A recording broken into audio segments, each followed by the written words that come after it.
why do you think it's so crucial that we learn from this, essentially, or we deal with the mistakes that we've made?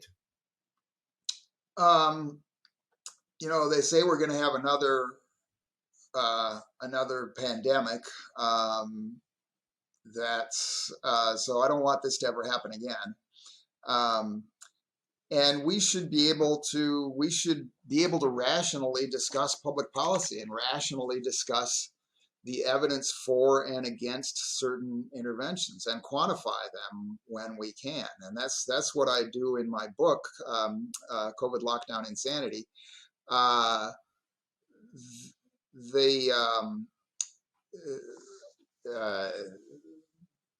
main point I make there is about the depression. I think that's the worst aspect. So I consider depression to be lost time of life, which I think is reasonable. So in other words, spending a year in depression is roughly equivalent to dying a year earlier. It's just a wasted year of your life. The number of people I estimate that.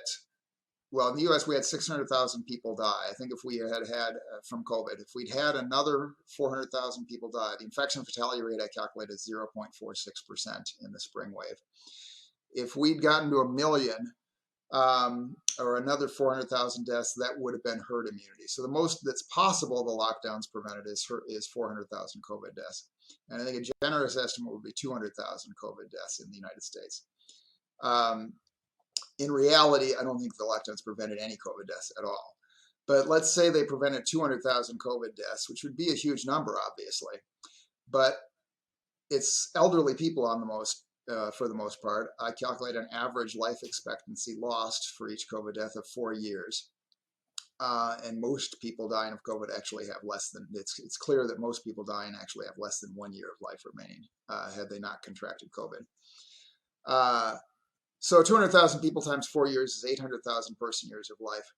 The depression rate in the United States went from 8% to over 27%. We threw almost 1 in 5 Americans into major depression. Our leaders decided it was worth it to throw 63 million people in the United States into major depression, 1 in 5 U.S. citizens into major clinical depression, in order to try to slow the spread of this disease. So I think it's very relevant to ask, is that worth it? Is those our values?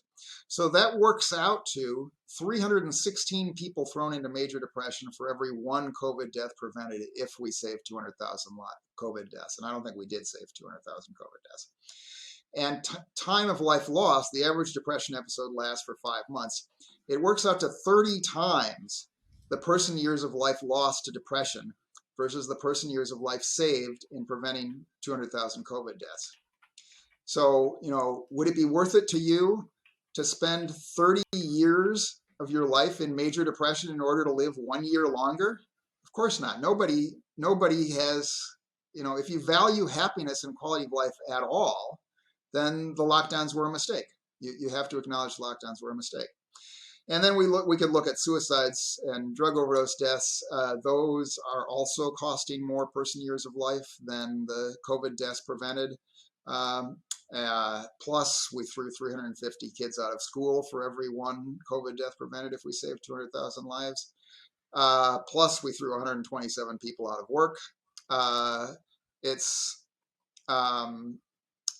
You look at the numbers, you look at the data, nobody could say this was worth it. Thanks for making it all the way to the end of the podcast.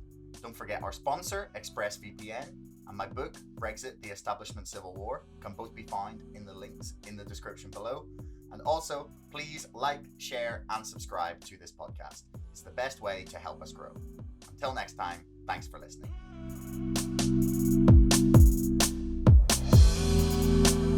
Screw the hedge funds. You can make as many rules as you want, but if there's no teeth behind them, what's the point? Well, Citadel is potentially just gone in a few months.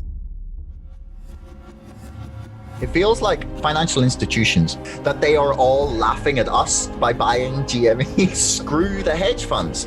I will lose my entire investment if it brings them down. Why on earth last May, could you buy the entire company for $200 million? What's been happening on Reddit and in social media and in the marketplace has never been seen before. I argue that nothing is off the table. There is nothing off the table when dealing with the volumes of money in something as big as the United States stock market. The hedge funds have clearly underestimated a group of people raised on Friday night World of Warcraft raids. Dark pools, they're another mechanism to manipulate and cheat.